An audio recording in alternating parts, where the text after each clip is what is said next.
जिनके तेज के सामने राक्षस राज रावण भी निस्तेज सा प्रतीत होता था, जिनके सामने युद्ध में टिकने वाला कोई रणधीर आज तक किसी युग में नहीं हुआ है।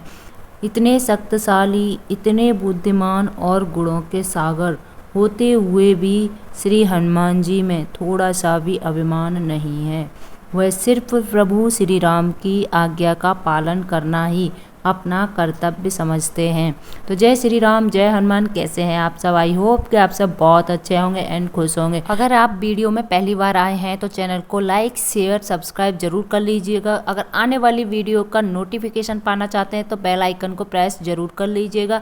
तो चलिए वीडियो शुरू करते हैं। दोस्तों, आज की वीडियो बहुत ही इंपॉर्टेंट है, जिससे कई लोगों के श्री हनुमान चालीसा से जुड़े सवालों के जवाब आज आपको मिलने वाले हैं। अगर आप श्री हनुमान चालीसा का पाठ करते हैं और अगर आपको उसका फल नहीं मिल रहा है तो ध्यान से इस वीडियो को आखिर तक जरूर देखिएगा और शेयर भी करिएगा।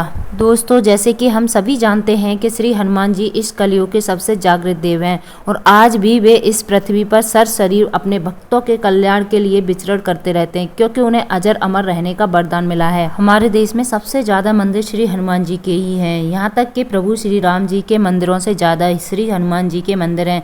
ऐसा कोई गांव या शहर नहीं है जहां हमारे बजरंगबली का मंदिर ना हो। श्री हनुमान जी के भक्तों की संख्या भी दिन ब दिन बढ़ती ही जा रही है। श्री हनुमान जी को प्रसन्न करने के लिए सबसे ज्यादा प्रचलित और किया जाने वाला पाठ है श्री हनुमान चालीसा। श्री हनुमान चालीसा एक ऐसी कृति है जो श्री हनुमान जी के माध्यम से व्यक्ति को उसके अंदर विद्यमान गुणों का बोध कराती है। इसके पाठ और मनन करने से बल बुद्धि जागृत होती है। श्री हनुमान चालीसा का पाठ करने से व्यक्ति खुद अपनी शक्ति, भक्ति और कर्तव्यों का आकलन कर सकता है। लेकिन कई भक्तों को उनकी निरंतर आराधना के बाद भी लाभ नहीं होता। वे नित्य श्री हनुमान चालीसा का पाठ तो करते हैं पर उन्हें प्रभु की कृपा प्राप्त नहीं होती है। ऐसा क्यों होता है? ऐसी कौन सी गलती हो रही है आपसे जिससे आपकी श्री हनुमान चालीसा का फल नहीं मिल रहा? दोस्तों, आज मैं 5 सबसे बड़े कारण के बारे में बात करूंगी जिसकी वजह से आपको श्री हनुमान चालीसा पढ़ने का लाभ नहीं होता है, या कहें तो प्रभु की कृपा आप पर नहीं होती है। तो ध्यान से हर एक पॉइंट जरूर देखिएगा ताकि आप एक भी पॉइंट मिस ना करें।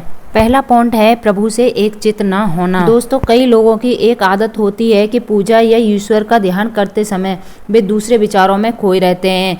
कोई अपने बिजनेस के बारे में सोचता है तो कोई अपने रिलेशनशिप के बारे में सोचता है और या फिर कोई अपनी टेंशन में ही खोया रहता है। वे बस सिर्फ फॉर्मेलिटी के लिए जाप करने बैठते हैं। अब आप ही कहें, अगर हम प्रभु से एक चित नहीं होते, हमारी भक्ति में ही दृढ़ता नहीं है, हम सच्चे दिल से भक्ति नहीं करते, तो भला प्रभु अपनी कृपा हम पर क्यों करेंगे? इसलिए सिर्फ श्री हनुमान जी ही नहीं, किसी भी देवी देवता का कोई भी पाठ क्यों न करें, अपने मन को प्रभु के प्रति समर्पित करें। आप जो भी पाठ करें उसका महत्व समझें, सच्चे दिल से पाठ करें, फिर देखना प्रभु की कृपा आप पर जरूर होगी।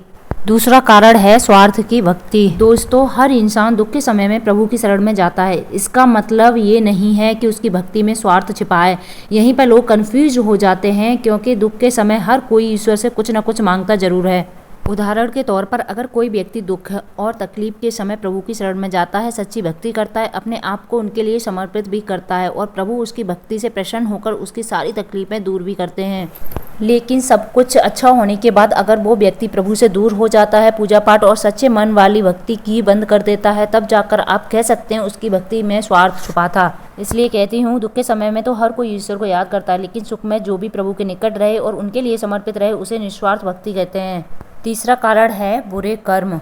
दोस्तों, सच्ची भक्ति के साथ साथ अच्छे कर्म भी करें, क्योंकि कई लोग ईश्वर भक्ति करते हैं लेकिन उनके बुरे कर्मों के कारण उन्हें उनकी भक्ति का फल नहीं मिल पाता।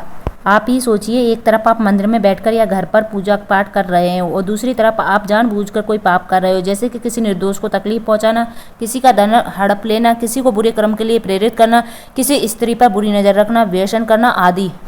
फिर आप कैसे उम्मीद कर सकते हैं कि ईश्वर आपकी प्रार्थना सुनेंगे? एक बात जरूर याद रखना, ईश्वर न तो दंड देते हैं न ही माफ करते हैं। कर्म का फल हमारे सुख दुख का कारण बनता है।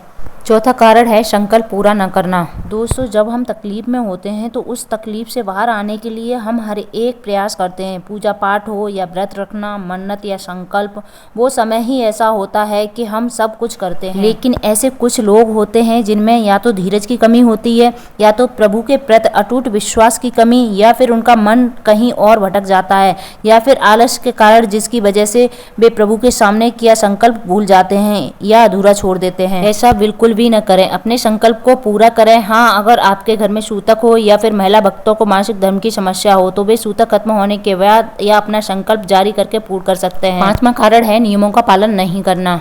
दोस्तों, कई लोगों की सबसे बड़ी प्रॉब्लम है कि वे कभी भी हमारे शास्त्र में बताए गए प्रभु भक्ति से जुड़े नियमों का पालन नहीं करते हैं।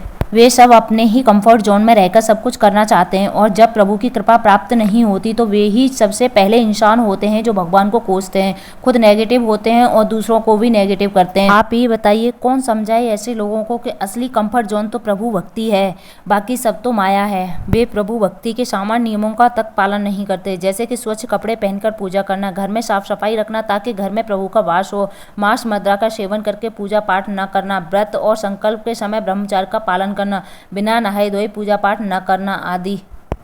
आप सभी से विनती है कि कठिन नियमों का पालन न सही, रोजमर्रा के जीवन में सामान्य नियमों का पालन करें जो कि हमारे हाथ में ही है। दोस्तों, आज कई लोगों को उनके सवालों के जवाब मिल गए होंगे। देखा जाए तो ये सवालों के जवाब हमारे पास ही थे। हर इंसान खुद अपनी गलती को जानता है, एक आप ही हैं जो खुद की गलती को सुधार सकते हैं। इन पॉइंट को भूलना नहीं, सच्चे दिल से भक्ति करें, अच्छे कर्म करें, फिर देखना श्री हनुमान जी की कृपा आप और आपके परिवार पर जरूर होगी। हमारे बजरंगबली बहुत ही दयालु हैं, वे अपने भक्तों को कभी दुखी नहीं देख सकते, वे आपकी सहायता जरूर करेंगे। जय श्री राम, जय Hanuman. Thank you for watching.